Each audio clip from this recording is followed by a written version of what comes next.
اپنے پیر بھائی حضرت سے صاحب اجازت حضرت مولانا شاہ نواز فاروقی صاحب دامت برکاتہ العالیہ کو تشریف لائیں اور اپنے علمی بیان سے ہمیں مستفید فرمائیں۔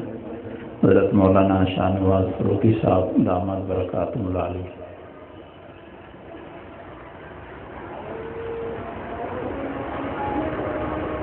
أهله والصلاة لأهلها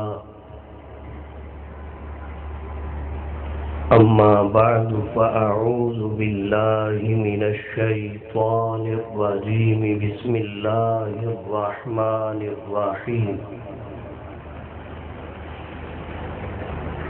ما كان محمد أبا أحد من رجالكم ولكن رسول الله وخاتم النبيين وكان الله بكل شيء عليما وقال النبي صلى الله عليه وسلم أنا خاتم النبيين لا نبي بعدي سبحان ربك رب العزة عما يصفون وسلام على المرسلين والحمد لله رب العالمين۔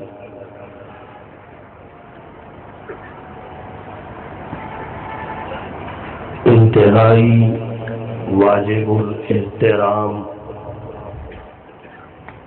معزز علماء کرام، مشائخ اعظام، عزیز بھائیوں، دوستوں، بزرگوں، طالب علم ساتھیوں، خانقاہ شریف کا سالانہ اجتماع ہے۔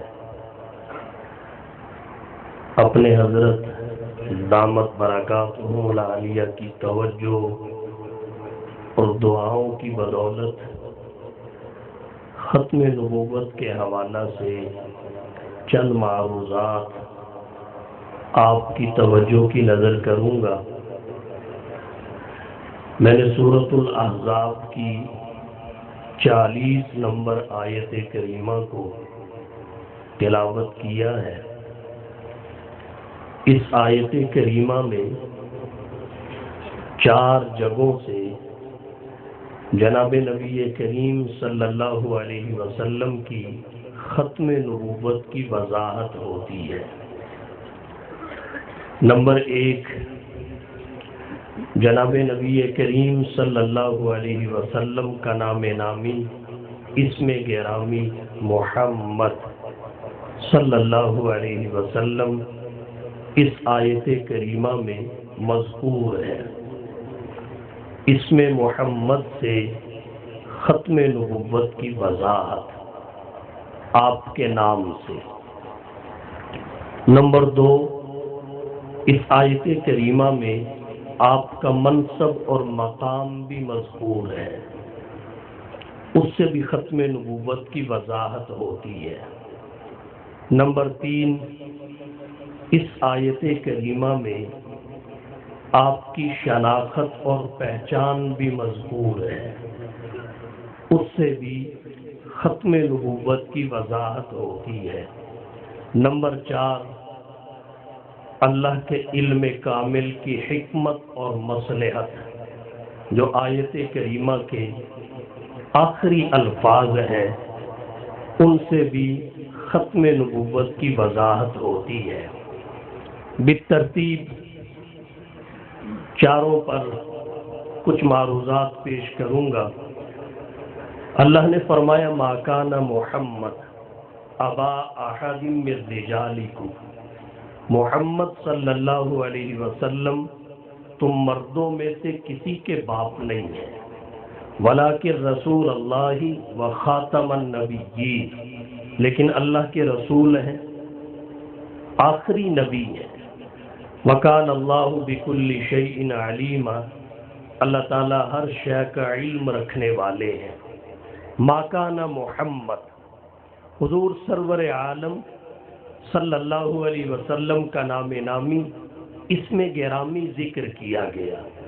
آپ کا نام ختم نبوت کا اظہار کرتا ہے، وہ ایسے کہ محمد اس میں مفعول کا صیغہ ہے، تحمید مصدر سے، اس کا مادہ حمد ہے، اور اس مادہ کی خاصیت یہ ہے، یہ جہاں آ جاتا ہے وہاں اختتام، تکمیل اور کاملیت کا معنی پیدا ہو جاتا ہے، اور اس کی کلام عرب میں بہت ساری مثالیں موجود ہیں۔ جب بندہ کھانا کھا لے، کھانا اختتام کو پہنچ جائے، اس وقت جو دعا پڑھی جاتی ہے اس میں مادہ حمد ہے۔ الحمدللہ الذی اطعمنا وسقانا وجعلنا من المسلمین۔ بیت الخلا جائے، حاجت مکمل ہو جائے، نکلے، جو دعا پڑھتا ہے اس میں بھی مادہ حمد ہے۔ الحمدللہ الذی اذہب عنی الاذی وعافانی۔ نیند اپنے اختتام کو پہنچ جائے، اس وقت جو دعا پڑھی جاتی ہے اس میں بھی مادہ حمد ہے۔ الحمدللہ الذی احیانا بعدما اماتنا والیہ النشور۔ جب سفر مکمل ہو جائے، اختتام کو پہنچ جائے، اس وقت جو دعا پڑھی جاتی ہے اس میں بھی مادہ حمد ہے۔ آئبون، تائبون، عابدون، لربنا حامدون۔ جب اللہ کے قرآن کے مطابق فیصلہ ہو جائے گا، جنتی جنت میں چلے جائیں گے، قرآن کہتا ہے قضی بینہم بالحق وقیل الحمدللہ رب العالمین۔ اس وقت بھی الحمدللہ رب العالمین کہا جائے گا، گویا اس میں بھی مادہ حمد ہے۔ تو محمد کا مادہ حمد ہے۔ اس کی خاصیت یہ ہے، اس میں اختتام کا معنی ہے، تکمیل کا معنی ہے، انتہا کا معنی ہے۔ یہی وجہ ہے اللہ نے انبیاء کرام علیہم السلام کے اسماء میں، ان کے ناموں میں اس مادہ کو جمع نہیں ہونے دیا۔ یہ تینوں حروف بانٹ کر انبیاء کے ناموں میں رکھے گئے۔ حضور سرور عالم صلی اللہ علیہ وسلم کے علاوہ کسی نبی کے نام میں تینوں حروف جمع نہیں ہے۔ آدم میں محمد کی دال اور میم ہے، سلیمان میں محمد کی میم ہے، موسیٰ میں محمد کی میم ہے، صالح میں محمد کی حا ہے، نوح میں محمد کی حا ہے، اسحاق میں محمد کی حا ہے، دانیال میں محمد کی دال ہے، داود میں محمد کی دال ہے، ادریس میں محمد کی دال ہے، ہود میں محمد کی دال ہے۔ کسی نبی کے نام میں یہ تینوں حروف جمع نہیں ملیں گے۔ جمع ہو بھی کیسے سکتے تھے؟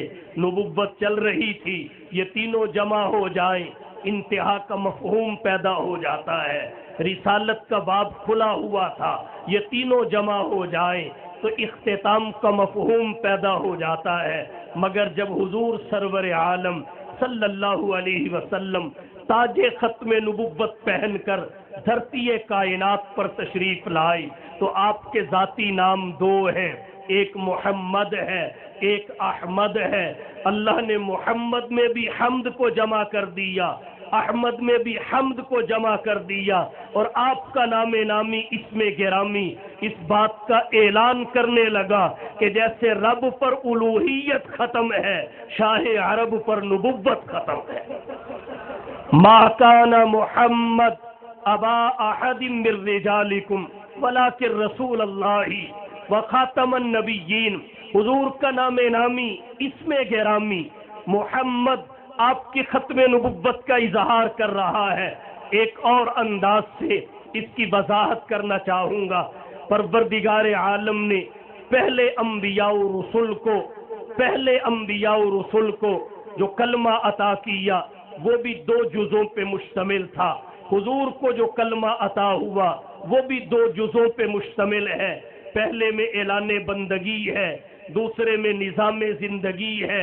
پہلے میں الوہیت ہے، دوسرے میں رسالت اور نبوت ہے۔ ہر نبی کے کلمے کے 2 جز ہیں، ہر نبی کے کلمے کا پہلا جز ایک ہی ہے، کیونکہ جہاں سے نبوت ملی، جس ذات نے نبوت عطا کی وہ ایک ہی ہے۔ اللہ عالم حیث یجعل رسالتا، لیکن نبی بدلتے رہے، اس لیے کلمے کا دوسرا جز بدلتا رہا۔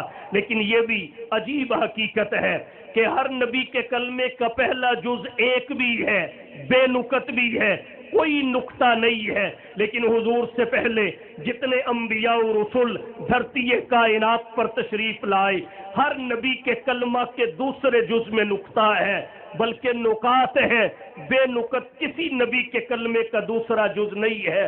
لا الہ الا اللہ، آدم صفی اللہ، دوسرے جز میں نقطہ ہے، نوح نجی اللہ، نقطے ہیں، ابراہیم خلیل اللہ، نقطے ہیں، اسماعیل ذبیح اللہ، نقطے ہیں، موسیٰ کلیم اللہ، نقطے ہیں، عیسیٰ روح اللہ، نقطے ہیں۔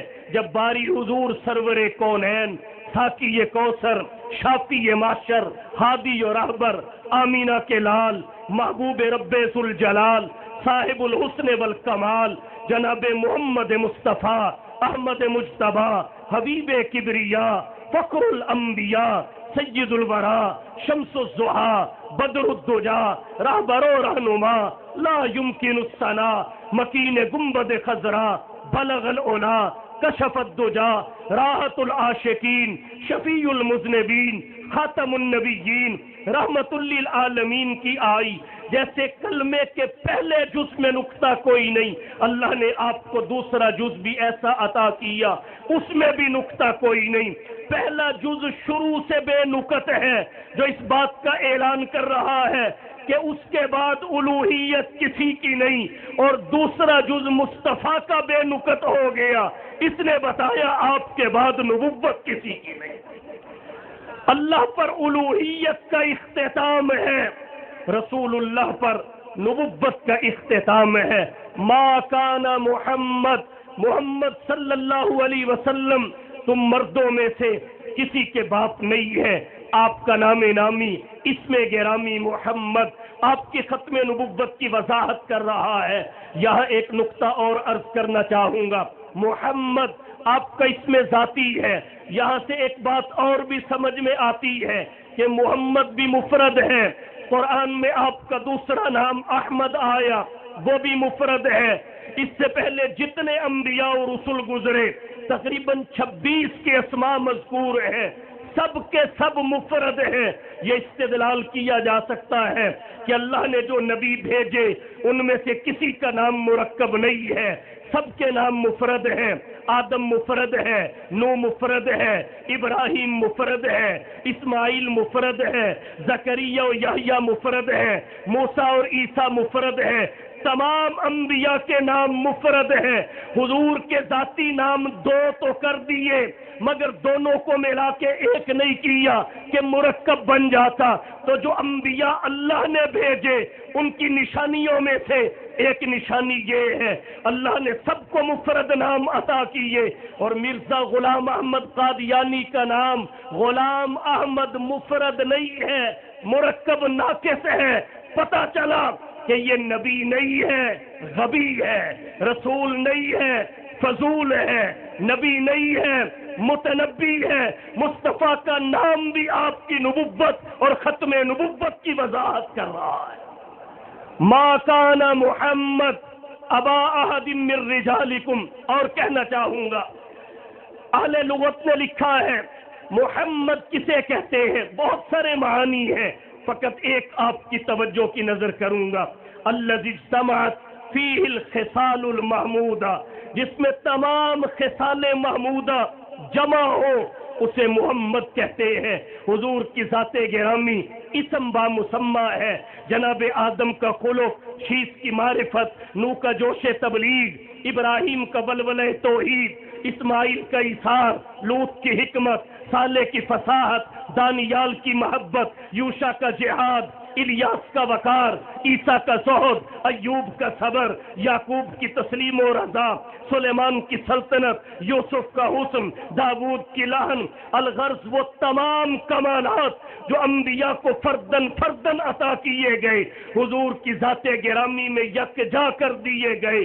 صاحب روح البیان نے لکھا لِكُلِّ نَبِيٍّ فِي الْأَنَامِ فَضِيلَةٌ وَجُمْلَتُهَا مَجْمُوعَةٌ لِمُحَمَّدٍ، ہر نبی کو اللہ نے مخلوق میں فضیلت اور برتری عطا فرمائی ہے، اور فضیلتوں کے مجموعہ کو محمد کہتے ہیں۔ امیر خسرو دہلوی نے کہا حسن یوسف دم عیسیٰ ید بیضا داری، آنچے خوبا ہما دارن تو تنہا داری، بانی دار العلوم، حجت الاسلام والمسلمین، قاسم العلوم والخیرات، منبع فیوز و برکات، صاحب آب حیات حضرت مولانا محمد قاسم نانوتوی رحمہ اللہ یوں رقم تراز ہوئے کہ آقا جہاں کے سارے کمالات ایک تجھ میں ہے اور تیرے کسی میں نہیں مگر دو چار، جب تمام کمالات کی انتہا اس پہ ہے جسے محمد کہتے ہیں، اب آپ کے بعد کوئی عہدہ نبوت پہ فائز ہو تو کس بنیاد پہ؟ جب کمالات کا مجموعہ محمد ہے تو حضور سرور عالم صلی اللہ علیہ وسلم کا نام نامی اسم گرامی آپ کے ختم نبوت کی وضاحت کرتا ہے۔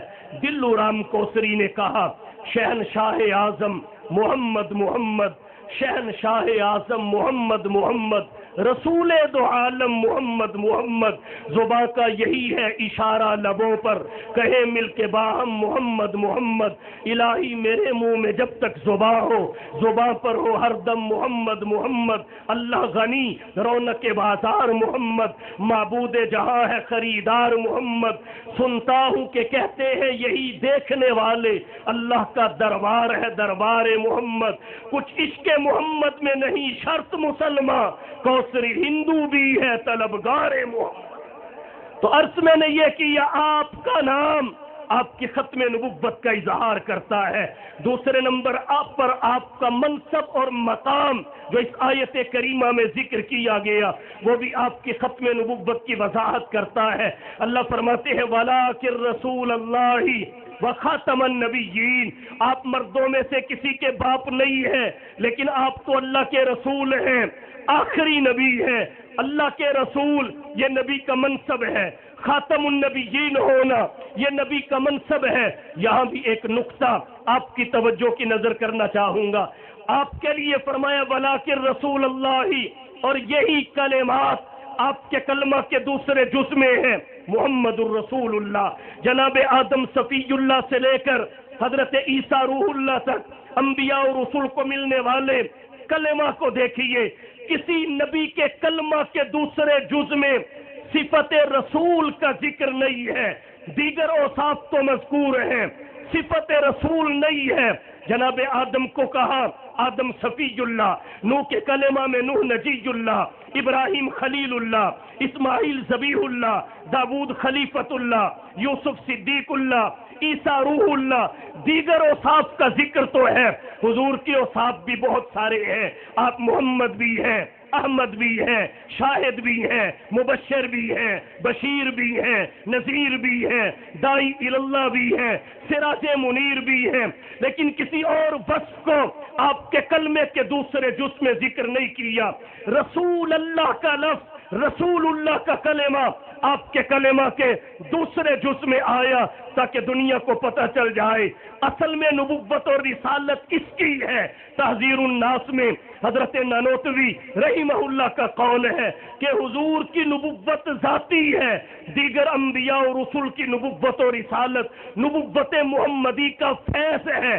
جب اصل میں نبی اور رسول حضور ہیں، باقی آپ کی نبوت کا فیض ہے، تو جب اصل آ جائے اس کے بعد کسی کی گنجائش نہیں رہتی۔ تو یہ آپ کا منصب اور مقام ہے، یہ بھی آپ کی ختم نبوت کی وضاحت کر رہا ہے۔ وَلَٰكِن رسول اللہ وخاتم النبیین، آگے خاتم النبیین ہے۔ یہاں ایک بات کہنا چاہوں گا، پیچھے بتایا رسول اللہ لیکن آگے خاتم الرسول نہیں کہا، پیچھے وَلَٰكِن رسول اللہ ہے، آگے خاتم المرسلین نہیں کہا، اگر خاتم الرسل ہوتا یا خاتم المرسلین ہوتا تو اہل علم نے نقطہ لکھا ہے، ایک نبی ہوتا ہے، ایک رسول ہوتا ہے۔ نبی کسے کہتے ہیں؟ انسان بعثہ اللہ الی الخلق لتبلیغ الاحکام۔ اور رسول کسے کہتے ہیں؟ هو النبی الذی ارسل الیہ وحی و کتاب۔ اس نبی کو رسول کہتے ہیں، اس خاص نبی کو رسول کہتے ہیں جسے مستقل وحی، کتاب اور شریعت کی دولت عطا ہو۔ پتہ یہ چلا ہر رسول تو نبی ہوگا مگر ہر نبی رسول نہیں ہوگا۔ نبی غیر صاحب شریعت کو کہتے ہیں، رسول صاحب شریعت کو کہتے ہیں۔ جب آگے خاتم کا مضاف الیہ ذکر کیا تو رسول نہیں، اگر رسول ہوتا تو نبی کے آنے کا امکان باقی تھا۔ آگے خاتم النبیین کہہ کے نفی کر دی کہ حضور کے بعد جب نبی کوئی نہیں آ سکتا، آپ خاتم النبیین ہیں، تو رسول بطریق اولا کوئی نہیں آ سکتا، آپ خاتم المرسلین بھی ہیں۔ یہ آپ کا منصب اور مقام ہے جو حضور کی ختم نبوت کا اظہار کر رہا ہے۔ وَلَٰكِن رسول اللہ وخاتم النبیین۔ اب تیسرے نمبر پہ آئیے، آپ کی شناخت اور پہچان جو اسی آیت میں مذکور ہے وہ بھی حضور کی ختم نبوت کی وضاحت کر رہی ہے۔ وہ شناخت اور پہچان کیا ہے؟ اس بات اور نفی دونوں کو ملانا پڑے گا۔ ما کان محمد ابا احد من رجالکم، یہ نفی ہے۔ ولکن رسول اللہ وخاتم النبیین، یہ اس بات ہے۔ ان دونوں کو ملانے سے نبی کی شناخت اور پہچان یہ ظاہر ہوتی ہے کہ محبوب آپ مردوں کے باپ نہیں ہیں۔ آپ کی جتنی بھی نرینہ اولاد تھی صفت رجولیت کے ساتھ متصف ہونے سے پہلے دنیا سے رخصت ہو گئی، لہذا آپ مردوں میں سے کسی کے باپ نہیں ہیں۔ آپ کی پہچان ابوت نہیں ہے، ولیکن رسول اللہ وخاتم النبیین، منصب رسالت ہے، ختم نبوت ہے۔ ولیکن رسول اللہ وخاتم النبیین، اللہ نے حضور کی نرینہ اولاد کو آپ کے تینوں اور دوسری روایت کے مطابق آپ کے چاروں بیٹوں کو بلوغت سے پہلے اپنے پاس بلا لیا۔ حکمت کیا ہے؟ بہت ساری حکمتیں اہل علم نے لکھی ہیں۔ ایک حکمت یہ بھی ہے، حضور کی نرینہ اولاد حیات رہتی، بالغ ہوتی، ان میں سے کسی کو کوئی نبی نہ سمجھ لیتا، اس لیے کہ ماضی میں انبیاء کی اولاد منصب نبوت پہ فائز ہوتی رہی۔ حضرت ابراہیم کے بیٹے اسماعیل اور اسحاق نبی بنے، حضرت اسحاق کے بیٹے یعقوب نبی بنے، حضرت یعقوب کے بیٹے یوسف نبی بنے، حضرت داؤد کے بیٹے سلیمان نبی بنے، حضرت موسیٰ علیہ السلام کے خادم حضرت یوشع بن نون نبی بنے، حضرت موسیٰ کے بھائی حضرت ہارون نبی بنے۔ تو کوئی آپ کے نسب کو سامنے رکھتے ہوئے آپ کے کسی بیٹے کی نبوت کا قائل نہ ہو جاتا، یا کوئی یہ نہ کہتا جب باقی انبیاء کے بیٹے بالغ ہوئے اللہ نے انہیں نبوت عطا کر دی، حضور کے بیٹے کو نبوت کیوں نہیں ملی؟ اگر نبوت نہ ملتی آپ کی شان کے لائق نہیں تھا، نبوت مل جاتی تو پھر نبوت تو تھی، ختم نبوت نہیں تھی۔ اللہ مصطفیٰ پہ نبوت کی تکمیل فرما رہے ہیں، اس لیے آپ کی نرینہ اولاد کو حکمت کے تحت اٹھا لیا اور تسلی کے لیے فرمایا انا اعطیناک الکوثر، محبوب یہ روحانی اولاد کی کثرت تجھے عطا فرما۔ اور نبی کی روحانی اولاد میں سب سے پہلے نبی کے صحابہ ہیں، سب سے پہلے نبی کے صحابہ ہیں۔ یہاں ختم نبوت کا ایک اور زاویہ سے ذکر کرنا چاہوں گا، توجہ فرمائیے۔ آپ کی روحانی اولاد میں اولاً آپ کے صحابہ ہیں، پھر صحابہ دو طرح کے ہیں، خلفاء ہیں، غیر خلفاء ہیں۔ خلفاء صحابہ، غیر خلفاء صحابہ۔ مطلق صحابہ کی عظمت بھی نبی کی ختم نبوت ثابت کرتی ہے، خلفاء راشدین کی خلافت بھی نبی کی ختم نبوت ثابت کرتی ہے۔ آپ کہیں گے صحابہ کی صحابیت نبی کی ختم نبوت کو کیسے ثابت کرتی ہے؟ اختصار پیش نظر ہے، صرف اشاروں میں بات کروں گا۔ نبی کے صحابہ کی عظمتوں میں ایک عظمت یہ ہے وہ متبوع اور مقتدا ہے، وہ متبوع اور مقتدا ہے۔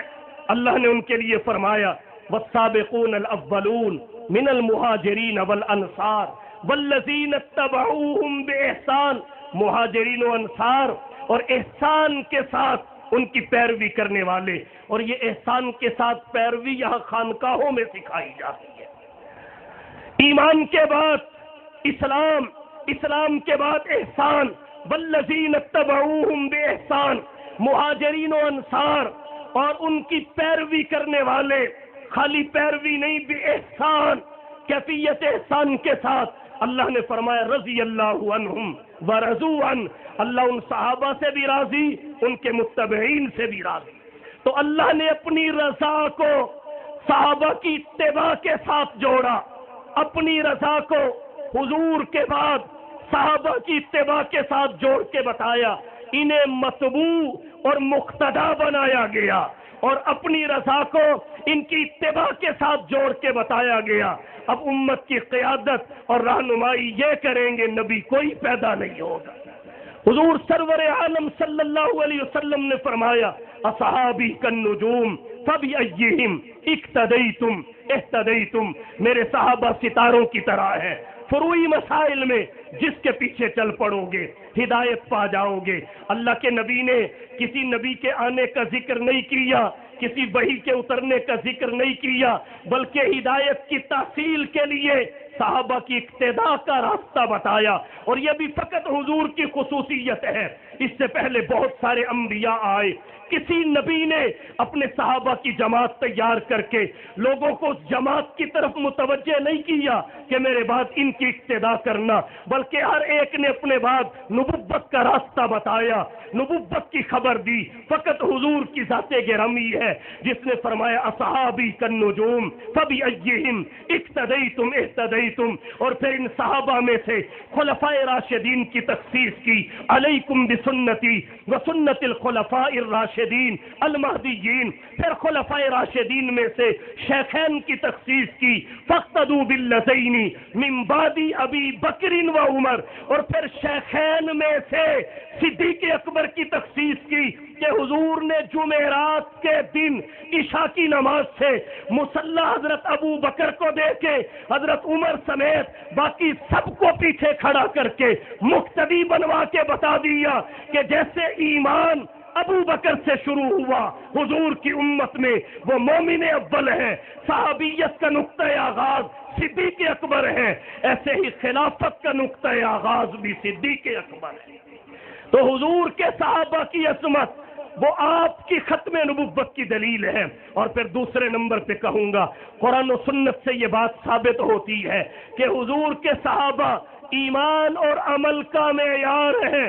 اللہ نے فرمایا فَإِنْ آمَنُوا بِمِثْلِ مَا آمَنْتُمْ بِهِ فَقَدِ اهْتَدَوْا وَإِنْ تَوَلَّوْا فَإِنَّمَا هُمْ فِي شِقَاقٍ، حضور کے ایمان کے بجائے صحابہ کے ایمان کو سیمپل قرار دیا، ان کے ایمان کو حجت فرمایا۔ کیوں؟ حالانکہ حضور کا ایمان تھا۔ اس کی جہاں اور بہت ساری وجہ ہیں، ایک وجہ جس کی نسبت ختم نبوت کے ساتھ ہے وہ آپ کی توجہ کی نظر کروں گا۔ یہ بھی ہو سکتا تھا کہ یہاں حضور کے ایمان کا ذکر ہوتا، مگر صحابہ کے ایمان کا ذکر کر کے بتایا کہ حضور کے بعد لوگوں کی توجہ نبی بننے سے، وحی کے آنے سے ہٹا کر صحابہ کی اتباع کی طرف لگا دی جائے۔ فَإِنْ آمَنُوا بِمِثْلِ مَا آمَنْتُمْ بِهِ فَقَدِ اهْتَدَوْا، اور عمل کا معیار بھی صحابہ ہے، اس کی وضاحت میں نہیں جاتا، اختصار پیش نظر ہے۔ صحابہ کرام کے ایک خاص طبقے کو خلفائے راشدین کہتے ہیں، جناب صدیق اکبر، جناب فاروق اعظم، جناب عثمان ذو النورین، جناب علی المرتضیٰ رضی اللہ تعالی عنہم اجمعین۔ اب ان کی خلافت بھی حضور کی ختم نبوت کا اظہار ہے۔ آپ کہیں گے کیسے؟ آیت استخلاف میں اللہ نے فرمایا وعد اللہ الذین آمنوا منکم وعملوا الصالحات لَيَسْتَخْلِفَنَّهُمْ فِي الْأَرْضِ، بخاری شریف جلد اول 491 صفحہ پر حضور کی حدیث آتی ہے، آپ نے فرمایا کانت بنو اسرائیل تسوسهم الانبیاء کلما ہلک نبی خلفہ نبی وانہ لا نبی بعدی وسیکون خلفاء فیکثرون، میرے بعد نبی کوئی پیدا نہیں ہوگا، منصب نبوت پہ کوئی فائز نہیں ہوگا، حضرت عیسیٰ کا آنا یہ خاتمیت محمدی کی مزید وضاحت کرتا ہے کہ نبوت اور صاحب شریعت ہو کر بھی جب وہ آپ کی اتباع کرتے ہیں تو پھر کسی اور کے لیے دعوی نبوت کی گنجائش کیسے رہ جاتی ہے؟ تو اس سے خاتمیت مصطفیٰ کا مزید اظہار ہوتا ہے۔ تو عرض میں نے یہ کیا، آیت اور روایت حضور کے بعد اجرائے نبوت کی نفی کرتی ہیں، اجرائے خلافت کو ثابت کرتی ہیں۔ حضور کے بعد اجرائے خلافت کا اس بات آپ کی ختم نبوت کی دلیل ہے۔ اللہ کے نبی نے اپنی حدیث میں نبوت کے بعد خلافت کا ذکر کیا اور عملی طور پر پھر خلافت کا اجراء اس امت میں ہو گیا۔ یہاں ایک نقطہ اپنے حضرت کی توجہ کی برکت سے آپ کی توجہ کی نظر کرنے لگا ہوں۔ حضور سرور عالم صلی اللہ علیہ وسلم کا انتقال پرملال ہوا۔ آپ کی تجہیز و تکفین، نماز جنازہ اور تدفین سے پہلے صحابہ نے خلیفہ کا تقرر کیا۔ تکوینی طور پہ حالات ایسے بن گئے کہ خلیفہ کا تقرر پہلے ہوا۔ اب یہاں سوال یہ ہے، اتنی جلدی کس بات کی تھی کہ اللہ کے نبی کی نماز جنازہ نہیں پڑھی گئی؟ خلیفہ کا تقرر پہلے، تجہیز و تکفین نہیں ہوئے، خلیفہ کا تقرر پہلے، نبی کی تدفین نہیں ہوئی، خلیفہ کا تقرر پہلے، جہاں اس کی اور بہت ساری وجوہات ہیں کہ عام ہستی کا انتقال نہیں ہوا، نبیوں کے نبی ہیں، رسولوں کے رسول ہیں، پیغمبروں کے پیغمبر ہیں، یہاں قدم قدم پہ رائے کا اختلاف ہونا تھا۔ اللہ کے نبی کے بارے میں قدم قدم پہ ایک اختلاف یہ ہونا تھا، جنازہ کیسے پڑھا جائے، یہ بھی اختلاف ہونا تھا، تدفین کہاں پہ کی جائے، اور بہت سارے مواقع تھے۔ تو اس سے پہلے کسی ایک ہستی کا ہونا ضروری تھا کہ اپنی رائے سارے دے مگر فیصلہ وہ کرے، اور اس فیصلہ کرنے والی ذات کو خلیفہ کہتے ہیں، اس لیے اس کا تقرر پہلے ضروری تھا۔ اور دوسری وجہ نبی کی ختم نبوت کا اظہار بھی کہ حضور کی نماز جنازہ سے پہلے، آپ کی تدفین سے پہلے خلیفہ کا جب تقرر ہو گیا تو اب نبوت کا تصور ذہنوں سے نکل گیا کہ نبی نہیں آئے گا، وہی نہیں آئے گی۔ ہر ایک کی زبان پہ سوال تھا، اب امت کی قیادت کون سنبھالے گا؟ خلیفہ کے تقرر نے بتایا اب قیادت نبوت سے خلافت کی طرف منتقل ہو چکی ہے، اور یہ عملی توثیق تھی ختم نبوت کے عقیدہ کی۔ پھر اور کہنا چاہوں گا، حضرت ابو بکر صدیق رضی اللہ تعالی عنہ کو حضور کے بعد نبی بعد نبی اللہ نہیں کہا گیا، رسول بعد رسول اللہ نہیں کہا گیا، بلکہ خلیفۃ رسول اللہ کہا گیا۔ تو خلفائے راشدین کی خلافت یہ آپ کی ختم نبوت کا اظہار ہے۔ پھر یہاں ایک نقطے کی طرف اور توجہ دلانا چاہوں گا۔ کچھ لوگ یہ کہتے ہیں پہلے خلیفہ حضرت علی رضی اللہ تعالی عنہ ہے، یہ خواہش تو ہو سکتی ہے مگر قرآن و سنت اس خواہش کو درست قرار نہیں دیتے۔ قرآن و سنت اور اللہ کا تکوینی نظام کہتا ہے خلفائے راشدین کی جو وفات کی ترتیب ہے وہی خلافت کی ترتیب ہے۔ آپ کہیں گے کیسے؟ آیت استخلاف میں اللہ نے فرمایا وعد اللہ الذین آمنوا منکم وعملوا الصالحات، اللہ نے تم مومنین صالحین میں سے کچھ لوگوں سے خلافت کا وعدہ کیا۔ منکم من تبعیض کے لیے ہے، سب سے نہیں، ایمان والے سبھی صحابہ، اعمال صالحہ والے سبھی صحابہ، مگر خلافت سب کے لیے نہیں، منکم تم میں سے بعض کے لیے۔ اور وہ بعض کتنے ہیں جو نزول آیت کے وقت موجود تھے؟ ان میں سے 4 خلیفہ بنے اہل سنت کی اصطلاح میں، انہی 4 کو خلفائے راشدین کہتے ہیں۔ یہ 4 مراد ہیں۔ اب یہ 4 خلیفہ ہیں، وعدہ بھی اللہ کا تھا، پورا بھی اللہ نے کیا۔ جو جس نمبر پہ آیا اللہ کا تکوینی نظام اسی کا تقاضا کرتا ہے۔ آپ کہیں گے کیسے؟ میرا سوال یہ ہے اگر ان میں سے کوئی ایک بھی خلافت کے مسند پہ آنے میں آگے پیچھے ہو جاتا تو نظام درہم برہم ہو جاتا۔ آپ کہیں گے کیسے؟ بالفرض والمحال۔ ایک لمحہ کے لیے سوچئے، اگر حضرت عمر پہلے خلیفہ بن جاتے تو مجھے کوئی بتائے ابو بکر کب خلیفہ بنتے؟ ان کا انتقال تو پہلے ہوا ہے۔ اگر حضرت عثمان پہلے خلیفہ بن جاتے تو مجھے کوئی بتائے جناب ابو بکر اور عمر کب خلیفہ بنتے؟ ان کا انتقال تو حضرت عثمان سے پہلے ہو گیا۔ اگر حضرت علی پہلے نمبر پہ آ جاتے تو کوئی بتائے ابو بکر کب خلیفہ بنتے، عمر کب خلیفہ بنتے؟ عثمان کب خلیفہ بنتے؟ اللہ کی تکوینی ترتیب بھی یہی تھی، جس نے پہلے فوت ہونا تھا اسے خلافت کا منصب پہلے عطا ہوا، جس نے دوسرے نمبر پہ فوت ہونا تھا دوسرے نمبر پہ عطا ہوا، جس نے تیسرے نمبر پہ فوت ہونا تھا تیسرے نمبر پہ عطا ہوا، اور جس نے چوتھے نمبر پہ فوت ہونا تھا اسے خلافت چوتھے نمبر پہ عطا ہوئی۔ اگر حضرت علی پہلے خلیفہ ہوتے تو بتائیے تینوں کب خلیفہ بنتے؟ ان کا زمانہ خلافت کوئی نشاندہی کرے۔ یہاں یہ بات کہنا چاہوں گا، ان کی پیدائش تو اس ترتیب سے نہیں ہوئی، ایک بعد والا دوسرے سے پہلے پیدا ہوا ہے، مگر جانے کی ترتیب وہی ہے جو خلافت کی ترتیب ہے۔ ان کی ترتیب وفات نے ترتیب خلافت پہ مہر تصدیق ثبت کر دی۔ تو یہ خلافت صحابہ کرام میں سے خلفاء کی، یہ بھی حضور کی ختم نبوت کی دلیل ہے۔ پھر حضرت ابو بکر صدیق رضی اللہ تعالی عنہ کے زمانے خلافت میں ان کا اجتہاد منکرین ختم نبوت کے مرتد ہونے کے بارے میں، ان سے قتال کے بارے میں، یہ اجتہاد بھی ختم نبوت کی دلیل۔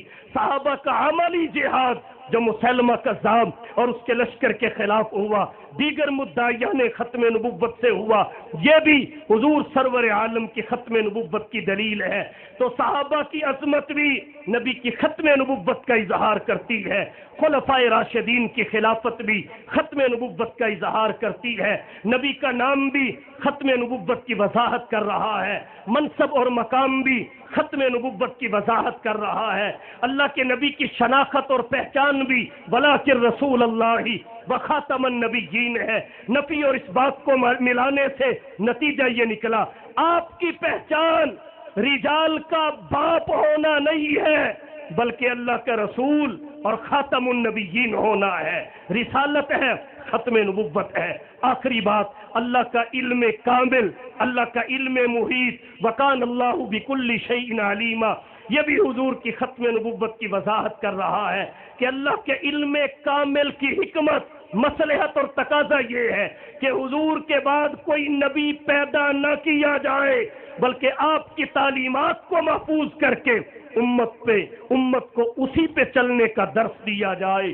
نبی آتے رہے، آخر میں نبیوں کے امام آئے، نبی آتے رہے، آخر میں نبیوں کے امام آئے، وہ دنیا میں خدا کا آخری لے کر پیام آئے، جھکانے آئے بندوں کی جبیں اللہ کے در پر، سکھانے آدمی کو آدمی کا احترام آئے۔